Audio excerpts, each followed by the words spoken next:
Hello, folks. I'm Tarah Wheeler Van Vlack, and this is Tarah Talks. Before we get started, I have to introduce you to someone who is possibly the most adorable thing I've ever seen in my entire life. This is Frankie. Is he not the cutest thing you've ever seen? Oh, kittens in the internet, right? All right. So this is today on Tarah Talks. We're going to talk about how to prepare for the all-day interview. Yes, we can go down the couch now. Yes. Mm-hmm. It's okay. Alrighty. So what we get to do today is teach you how to prepare for all-day tech interviews. This is one of those times when it's a little tough to know exactly what's going to be expected of you. You end up sometimes having to live out of your kit for 12 to 14 hours. Most larger companies have a pretty decent process in place now for interviews. But medium-sized companies, they may not quite yet have figured it out. And as a result, you can have interviews where they are passing you from person to person without ever thinking about the fact that you might need a bathroom break or a chance to go to get some food or even a drink. Many of them will remember to offer you coffee all day long, but you can't think and you can't code on just coffee all day. So here is how to not just prepare with what you need to bring, but how to prepare for the interview itself. A lot of this information is going on. Sorry, my cat is meowing at me. This kitten is 7 weeks old and he is adorable and it's just, I swear. Yes, baby. So first, this is going to be very focused on women in technology. However, it's going to be very applicable to everyone. Just try to focus on what information here is relevant to you and not to, and as opposed to what isn't. Yes, my glasses are taped together. I sat on them. Okay, so first of all, as a female preparing for an all-day tech interview, I'm going to offer some advice here on cosmetics and how to present yourself, which I have taken heat on before. There are a lot of people that feel like women should not have to wear cosmetics or dress in a particular way in order to get a job. In theory and in principle, I absolutely agree with you. Everyone should be able to do precisely as they choose in the way that their personal appearance is concerned. But the truth is there are some things you can do to your personal appearance to give yourself a better shot. It doesn't harm your personality, but instead helps to project the notion of yourself as a professional. And if you have any, the last piece of advice I'll give on that is most of the musicians that I know don't grow up wanting to wear nothing but boring black all day long. And yet the people who play in the Seattle Symphony are amazing, including that one woman with the purple hair, which I think that's got to be some kind of exception to the dress code. But the truth is, musicians have to wear black to play in the symphony, to get to the top of their profession. Sometimes you've got to dress a little bit differently to get to the top of yours. Okay, on makeup and nail polish, especially for women, do not get acrylics done the first time that you go for a technical interview. You won't be able to type quite as well. So I recommend, and I use shellac, actually, and I give myself these little French nail tips, and they work very, very well to cover the telltale signs of having gotten into dusty servers and things like that. All right, I'm going to do a brush over on a lot of this stuff because I'll be posting a list or two later on. But the main focus here is trying to not do anything new on this day, your technical interview. Don't wear anything new. Don't change your makeup. Don't change your lipstick or your nail polish or how you do anything. Don't buy a new pair of shoes the day before this job interview and expect to wear them and be comfortable all day long. Wear something that is something you've worn before. A couple of good thoughts on your clothing. I tend to just say wear black and you're going to be fine. Don't wear two blacks together unless you know what you're doing. If in doubt, wear black pants and a charcoal top or a black top and charcoal pants. There is no way to screw that one up. The biggest piece of advice that I give people who are trying to prepare their wardrobe for a technical interview, and I've gone over a lot of this in detail before, is if you don't know how to find something inexpensively for your wardrobe for job interviews, go to a place like Express or Banana Republic or The Gap. The Limited is another good option, and find a style of pants, because usually it's pants that are the issues for women. Find a style of pants and a style of shirt that works really, really well for you. Know the name of it. For instance, the editor pant is a common one that people use at The Limited. You can then find a pair of those pants instead of $70 at the store. Find them for $3 or $4 used in the correct size and length on eBay used. It's just the same as going to Value Village. And no one will ever know the difference. That's how that's how I build up my vest and pants wardrobe. If you're going to be heading into a technical interview, make sure you have a card of some kind. It doesn't matter what that card is. I mean, a business card. As long as it has your name, your contact information, the relevant contact information on it, and it isn't tasteless. Examples of tastelessness include nothing but graphics, more than 5 or 6 colors on the card. Just stick with like 2 or 3. And to be perfectly safe, just make it a white card with black text in something like Times New Roman or Arial's. A serif or sans serif font is fine. And make sure that you include a couple of pieces of relevant information based on who you are. If you're a developer, put your GitHub on your business card. If you are a graphic designer, put the URL of your portfolio on your business card. Make sure people can find you, and make sure that whichever one of the professional social networks that you operate on, that you include that on your card. You better have your own website. If you're a technical person, if you don't have your own website, you should. So go do that first.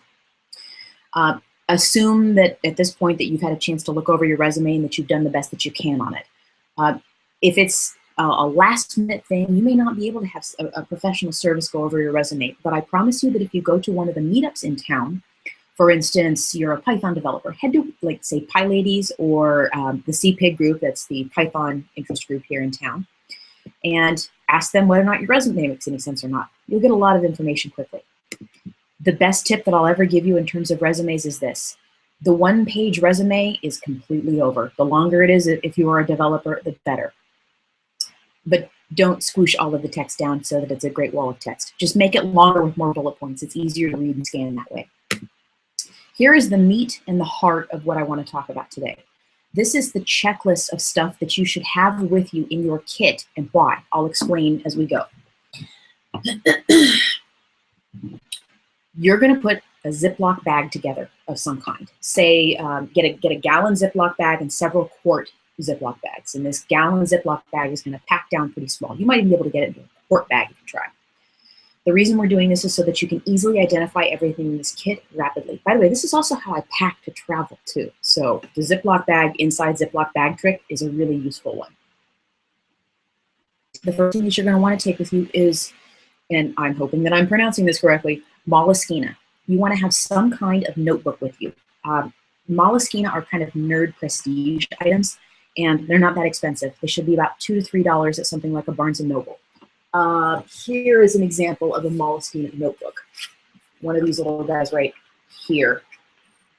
So you can see here, this is a pink one, this is a black one.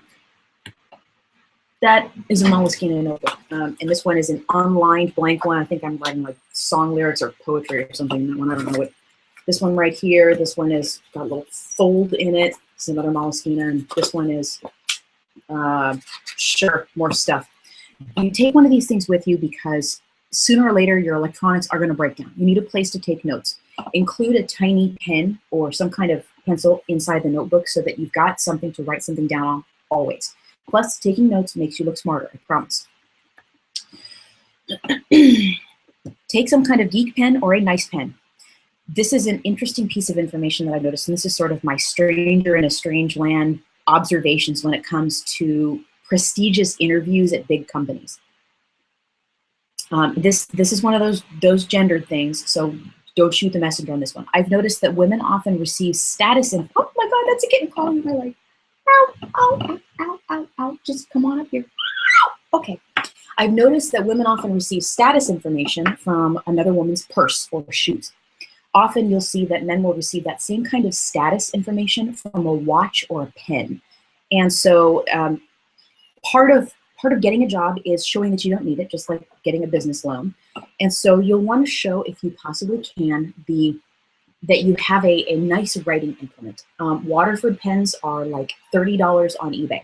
This is an optional one. You can do it if you choose. I like to do it. It's one of my tricks. Make sure that you've got your business cards with you. Yes, baby. Get some hand wipes. You can get a fistful of these free at your QFC, local fast food joint, something like that. Or sanitizing hand wipes also work. These are to clean dry erase marker off of your hands during the technical portion of your interview. You're doing that because you are going to have, I promise, green and pink and blue on your face if you forget and you've got dry erase marker on your hands and you scratch. Make sure and bring feminine supplies or whatever health supplies that you need to bring with you, because that has happened before. Take at least 3 safety pins. These are to fix broken straps. Take some aspirin, Tylenol, ibuprofen, Excedrin, whatever you would use to treat a headache or some kind of crash, minor pain. That is going to make sure that if you're not as comfortable as you could be, that you can be shortly. Take some lip balm. This is for everyone. Your lips are going to get dry and you're going to be in an air-conditioned room almost all day long, and nervous people lick their lips a lot. You don't want to end up at the end of the day with chapped lips, not because anyone's really going to notice, but because it's going to make you uncomfortable. Come on, baby. Throat lozenges, but not chewing gum. Get sugar-free Ricola throat drops. Those work for me.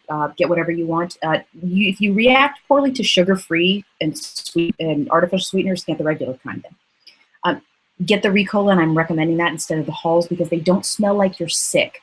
You want to have something coming out of your mouth that is pleasant, not mentholated so that people stand back from you assuming that you are ill. That's not a good way to go. You don't want them to fear your presence. Make sure you take any of the prescription medications that you would need. Don't scratch my ball, kitty. For 24 hours straight. Bring some breath strips. Do not bring mint. Do not bring gum, as I've mentioned before, because I don't want you chewing or crunching in any way. The breath strips that you stick to the top of your mouth, like the Listerine ones that will dissolve, those are the perfect ones. They're not distracting either. Bring a small tube of hand lotion. You're going to shake a lot of hands. You're going to wash your hands frequently, or you'll be using your sanitizing hand wipes. It's going to make your hands uncomfortable, and they'll become dry and possibly a little bit sticky by the end of the day based on the additives in those hand wipes. So you'll want to make sure that you have a way of making your hands pleasant to shake. This is extremely important, like I've talked about before. Here's where I always get into trouble. When I tell people to bring bobby pins, when I tell women to bring bobby pins, I got just absolutely thrashed the last time I said this. Wear bobby pins. My God, man. First of all, bobby pins are good for pinning your hair back in an emergency. If you're male, just don't use them that way. But they're excellent for picking locks, for sticking pieces of paper together, and for sundry other tasks that you might not expect. Little tiny bendable pieces of metal are always useful, so you could always substitute paper clips for that if you wanted. I didn't just say that about picking locks. Bring a compact or mirror to check your face for lipstick or food. If your phone has that off switch, I just use this now, and I feel pretty much fine. Bring a toothpick. It doesn't do you any good to find pepper stuck in your teeth if you can't do anything about it. So. All right, next piece. 4 copies of your resume, stapled, not clipped, not loose either. They're easier to manage when they're stapled, and the people who will be interviewing you will almost certainly have forgotten your resume. They'll forget, they won't have printed it out, they won't have brought it with them. So make life easy on them and bring some copies. Here's something very important. Bring at least 1,200 calories with you. I don't care how you eat or what you eat. I don't care if you're vegetarian, vegan, but I do guarantee you that if you have any dietary restrictions, they will be abrogated during this day. If you are a vegan, gluten-free person, I promise you that pepperoni pizza will be the only thing on offer all day long. At least that's the way that it seems to me. On days when you're low carb, the only thing that they'll have for you is croissants and oranges. So you need to bring your own food that you can survive on and be comfortable and happy with for at least 14 hours. And I'm going to go with, say, at least 1,400 calories at this point. That means bring at least 4 energy bars with you. It seems like a lot, I know, but you're going to be surprised at how much energy you're going to burn through on this day. So I like to bring like a custom mix of almonds and macadamia nuts and such like that, and some like freeze-dried fruits and things like that. I can live on that stuff all day long. It's carbs, it's macro, it's what is it that my coworker Liz, she calls them your macros because she knows about that stuff. So often you're gonna have interviewers that are gonna forget that you need to eat. They won't even think about it. They'll say something like, all right, well, we'll just pass you along, and then one of them will go to lunch. They'll pass you to the next person who's already been to lunch, and they just won't think about it. And then you can't say anything at that point, because if you insist on being treated like a normal human being, then you're gonna throw their schedule off, which will irritate them. So excuse yourself, wolf down the bar in the bathroom in a couple of seconds, and then come back with some energy. Eat at least once every 3 hours, no matter what, so that your energy level stays up. Oil blotting sheets. People think this is a crazy one too, but a lot of people really are, they're nervous and they're self-conscious about having a shiny face. And here's a super secret sneaky trick. If you don't want to bring the oil blotting sheets, go into the bathroom and pull the toilet seat covers, pull one of those out. It's basically the same stuff. Just stick it to your forehead. I have done this before, and it does work. Bring a little bitty packet, like a grandma pack of Kleenex, because there will never be any Kleenex in a room where you need to blow your nose. And if you do need to blow your nose, that will be the only thing that you can think about until you can get away from the people you're talking to, and you don't want to look that uncomfortable. Here's another secret for you. Bring at least $50. No, I like to make it $60 now in Seattle, in $5 bills with 4 $1 bills and 4 quarters. I'm being very specific about this. I've had interviewers before who have unexpectedly said, hey, let's go grab lunch.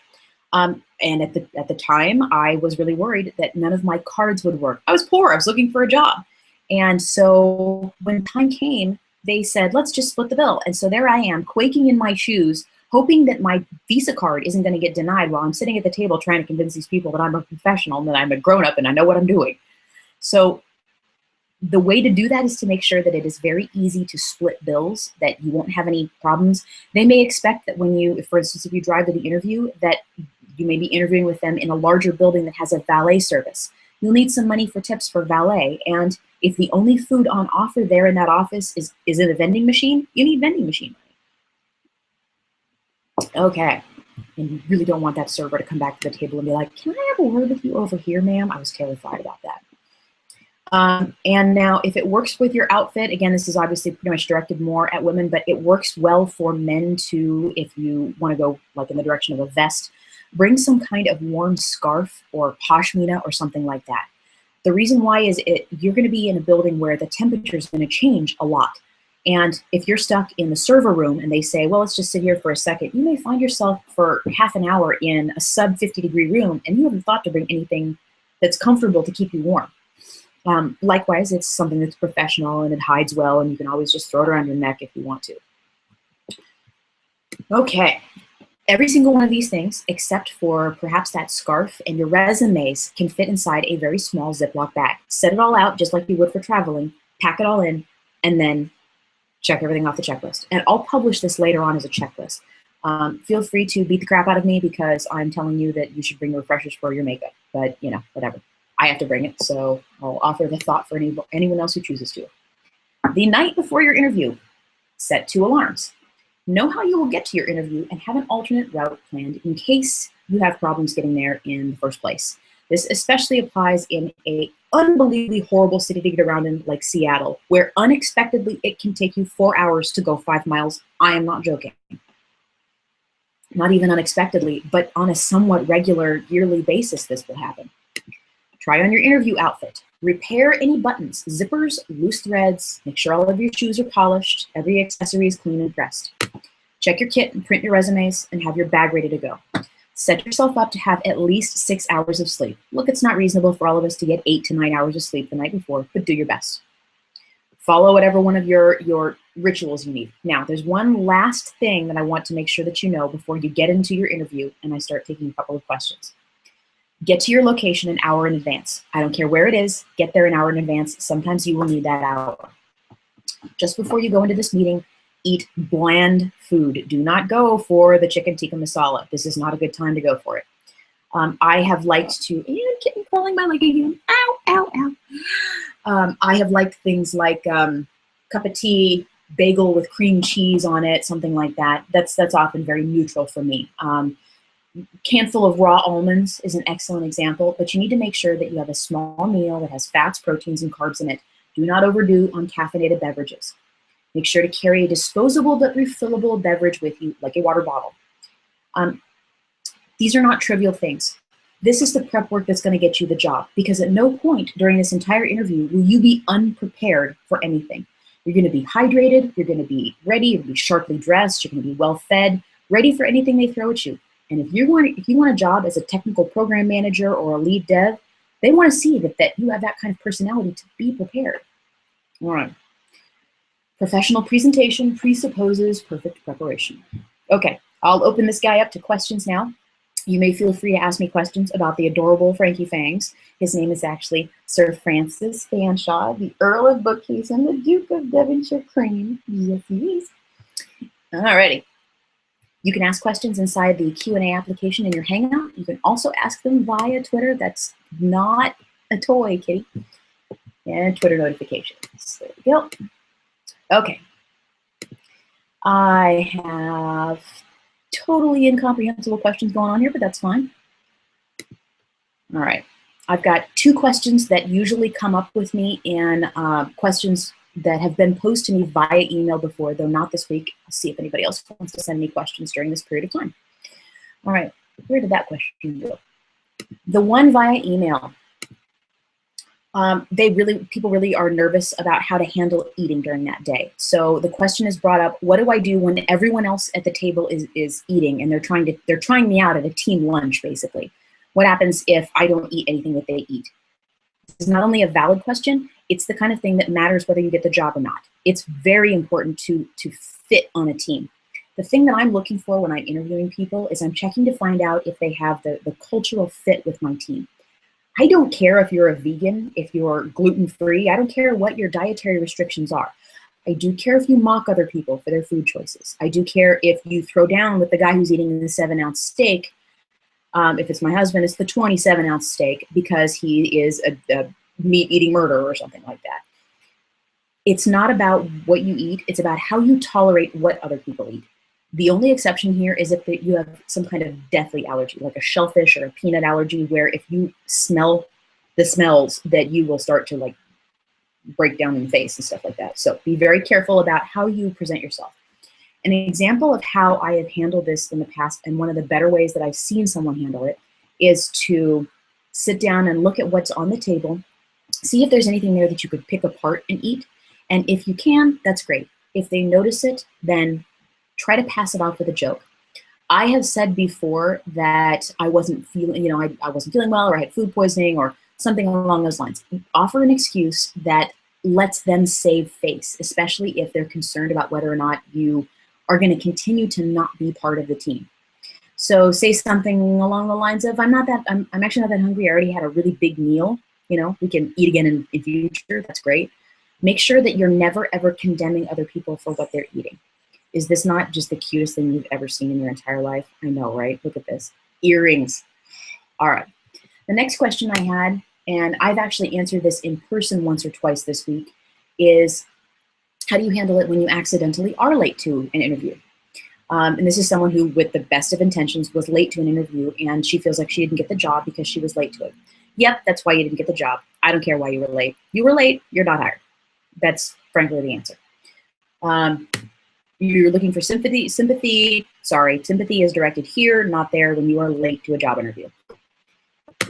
And next thing, this was a very, very good question.